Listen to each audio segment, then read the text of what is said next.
Welcome, my friend, to Next Level Change Success. I'm Therese Pares, a change strategist and practitioner with over 20 years of experience designing and delivering impactful change programs across various industries. In this podcast, I share real-world practical strategies to help you create and deliver positive change experiences, whether you're a leader, practitioner, or someone looking to bring new ways of working to life. In today's fast-paced world, change is constant. Here we focus on how you can put people at the centre of your change strategy, because people with a sense of purpose are the most important link in driving performance. So if you're ready to create meaningful change and achieve all the success that comes with it, keep listening. Together, let's change the conversation and take it to the next level. Welcome, my friend, to Next Level Change Success. I'm Therese Pares, a change strategist and practitioner with over 20 years of experience designing and delivering impactful change programs across various industries. In this podcast, I share real-world practical strategies to help you create and deliver positive change experiences, whether you're a leader, practitioner, or someone looking to bring new ways of working to life. In today's fast-paced world, change is constant. Here we focus on how you can put people at the centre of your change strategy, because people with a sense of purpose are the most important link in driving performance. So if you're ready to create meaningful change and achieve all the success that comes with it, keep listening.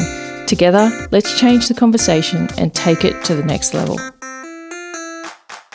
Hello. Welcome to another episode of Next Level Change Success. My name is Therese Pares and I'm the founder of myvirtualchangemanager.com. Welcome. Before I begin, I would like to acknowledge that I am recording on Tharawal country and pay my respects to the traditional owners and custodians on the land on which I am recording. So today we're talking about your change approach and whether it is in fact inclusive.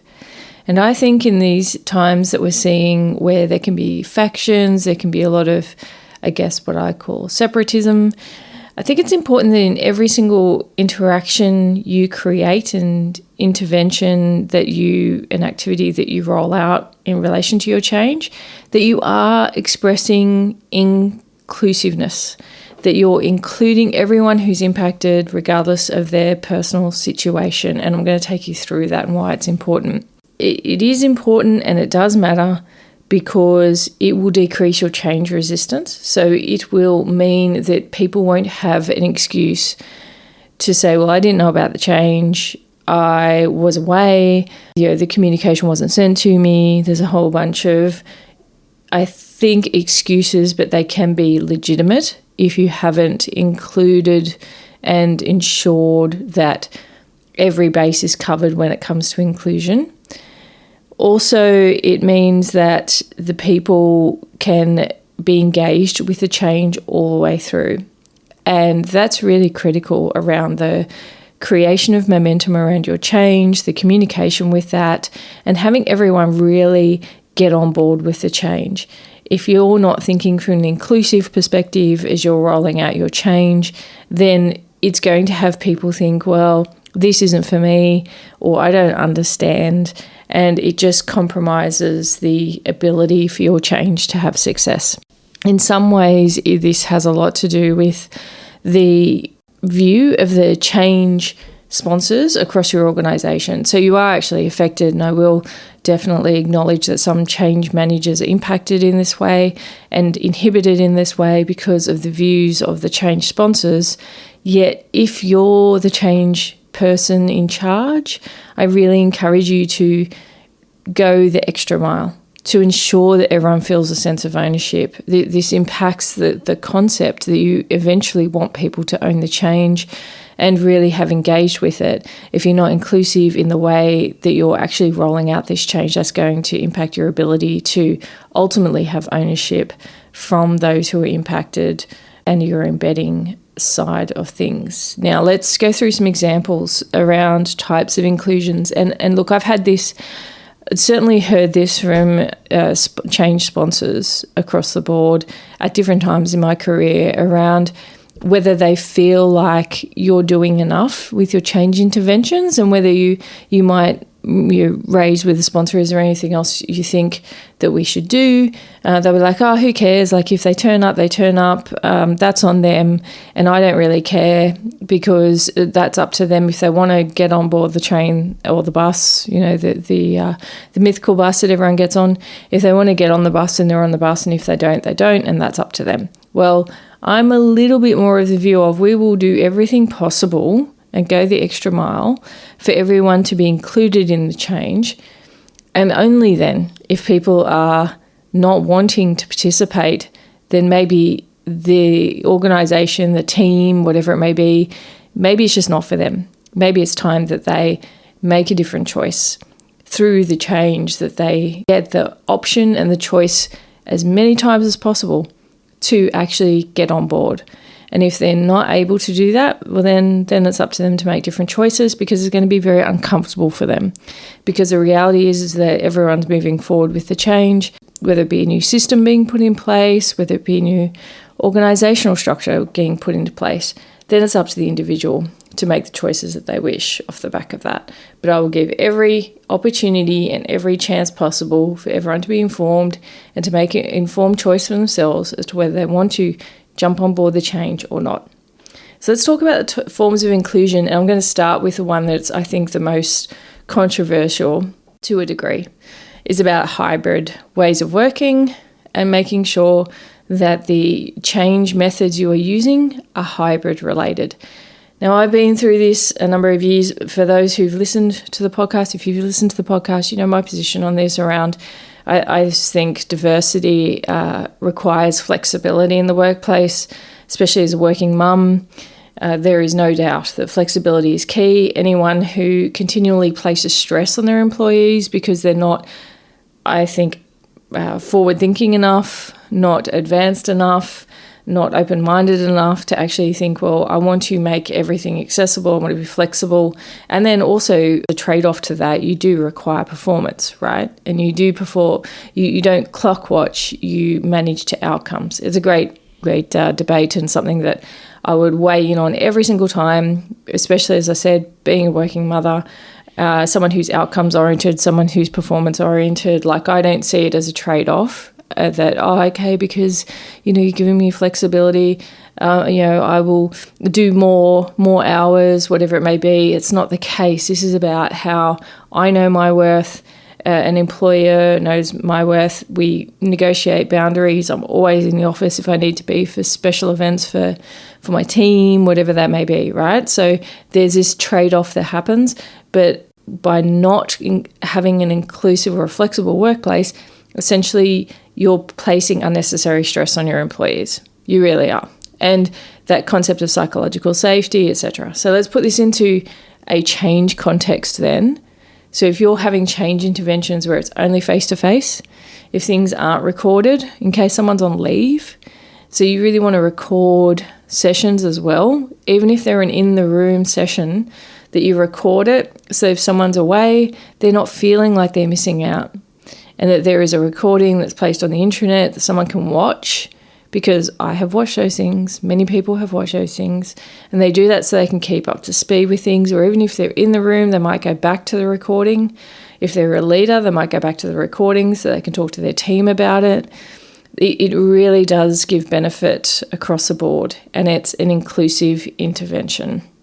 Being able to create a virtual hybrid session, so even if there's an in-the-room event, that someone could jump online to watch it if they happen to have to work from home because they might have a sick child, and that's gender neutral, whether it be male or female or they. Like, if they have to be home, everyone has to be home.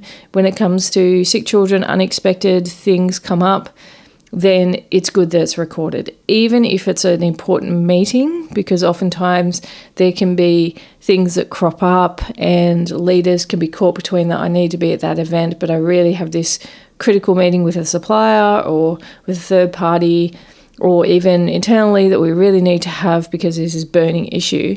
Then even by recording it, it's inclusive. So ensure that you're creating things so they are inclusive from a hybrid perspective and from a recording perspective. When you think about inclusion, also consider who you have from a representation perspective talking to and sponsoring the change piece. It is good to have people at different levels.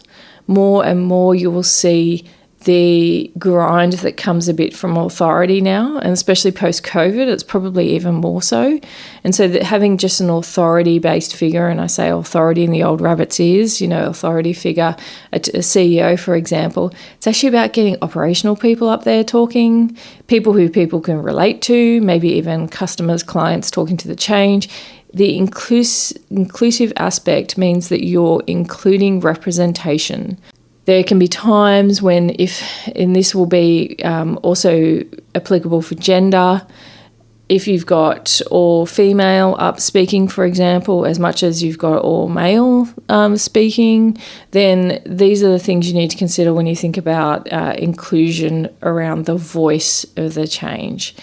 Very, very important. It can be difficult if you're a change manager or a change specialist and you're trying to advocate for that when people have bias and no, I don't want that person speaking to this, or that person doesn't get it, I don't think they're a good representation of the change.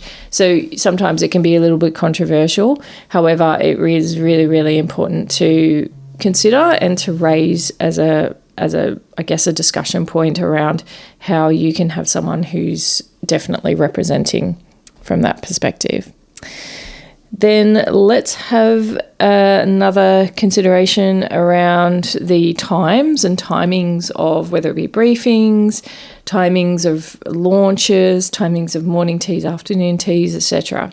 Times can either be inclusive or exclusive, and that can be because of the cycle of the business and how busy the business is. It could be dependent upon your core hours. And for different worker types, there could be different core hours. I certainly know that's really relevant in some industries. And if you're a change practitioner or a change manager, or even if you're a leader and you're thinking, okay, I'll go and brief this other team, it's important to have that open conversation about what are the time preferences for interventions or for activities and briefings and training to take place, so that you're not needing to impose on another area. Sometimes it's good to leverage it's always good to leverage existing meetings or existing briefings that already might be set up and that you can dovetail into versus set up a separate session. Mainly because time is such a scarce commodity in organisations. So it is good to make sure that you're respecting that, and that comes back to, some of these principles of respect when it comes to change, and that's an inclusive thing as well, being respectful. Accessibility is definitely key for team members and for people across your organisation, and accessibility has all different forms. So if you're going to record the session, can it be seen on mobile, for example? So is it transportable? Always good, because people may not actually read or may not listen to things until much further down the track, and just the different modes that's delivered in can either increase accessibility or decrease accessibility. So important to consider that. The other thing is around how you do your messaging. And so some people are more audio-based, some people are more visual-based, and some may need, obviously, for people who may have learning challenges or comprehension challenges, you want to ensure that you are tailoring, have subtitles on your videos so that people can read as well. And that also comes down to some of the great technology support that happens with people who have preferred modes of reading. If you have a visual impairment, if you have visual challenges, I should say, if you have hearing challenges, like all sorts of things need to be considered nowadays around accessibility. And what that means is that you are going to broaden your audience as much as possible. Now, what I will say about visual images, the use of video as well, is consider your messaging around even social media, small sound bites, how that is created, generated, issued for accessibility. And oftentimes, from even my perspective, I like a good story. And so I like a good visual. I like a good story. I like a journey map, to talk about what it looks like in the future. Customers or people from the business talking about how it's going to change the way they work. All of that is interesting, engaging, and has cut through. And that might be subtitled as well, but it's a really effective form of communication. Now, if you're just going with emails and written word, you are losing most of your audience. More and more people aren't reading, and unfortunately it's a sad thing, because as I glance at my bookshelves, which have so many books on it, some read, some unread, truth to be told, but certainly when you looking at the written word, there's less and less appetite for just written communication.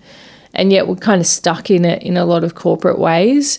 And it's important to really move your internal communications to be more accessible, to be more visual, to be more storytelling, because that's the environment in the world we live in. And as much as I am and will always be a fan of the written word and books, majority probably are starting, and certainly future generations are probably not in that space.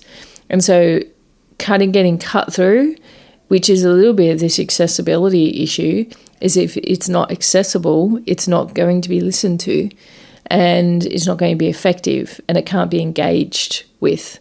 So important that you really get your messaging and your accessibility aspects clear. So just want to make sure that those key areas are looked at. They're just some of the key areas around accessibility. And I think it's really, really important to think about the whole concept of inclusion and ensuring that you do have representation, making sure that you do have the hybrid consideration and the flexibility consideration through whether it's the provision of recordings, whether it's provision of a virtual aspect to what you're launching. Think about the timings that will either improve accessibility or decrease accessibility for those who are impacted, and the messaging being in multiple forms so that people can engage with it and having cut through. The one thing I will guarantee is you won't get it right every time. And every time you go and implement a change, you're going to actually improve upon it within an organization, because you will learn as you go and implement and have the experience and get the feedback, and then ensure that you're improving it the next time and then the next time. And certainly if you've got challenges around existing channels or ways of doing things, then I encourage you to push the boundaries, flex them, talk to your change sponsor, your program sponsor, talk to your leader about that, about doing something a little bit different, and so that you can test something new and see if it's going to be effective. Consider at all times your audience, the diversity of your audience, the ways of working for your audience, the different teams who are impacted, the ways they work. That will help you create better change and communications, interventions and activities, so that you can go and deploy those and then learn off the back of it. I hope this has given you some ideas around if you're currently leading or managing change or implementing change, and certainly come to my virtualchangemanager.com. Check out all the tools and resources that we have. I hope you have a wonderful day, a wonderful week, and I will speak to you again soon. Hi, it's Therese here again. I just wanted to mention that we have the Change Intelligence webinar series happening this year, and you don't want to miss out on any of the topics that we're going to cover. It's a live webinar series talking about change resilience, change frameworks, connected thinking, how you can change your mindset and the mindset of others, behavioural change and what that can offer. If you don't want to miss out, then come to myvirtualchangemanager.com. Just simply register and we'll let you know when the next webinars are happening so that you can come along. Spaces are limited, so be sure to jump across and register as soon as you can, and you will see some of the topics that we're going to cover. I hope to see you there and to continue to work with you to create positive change experiences.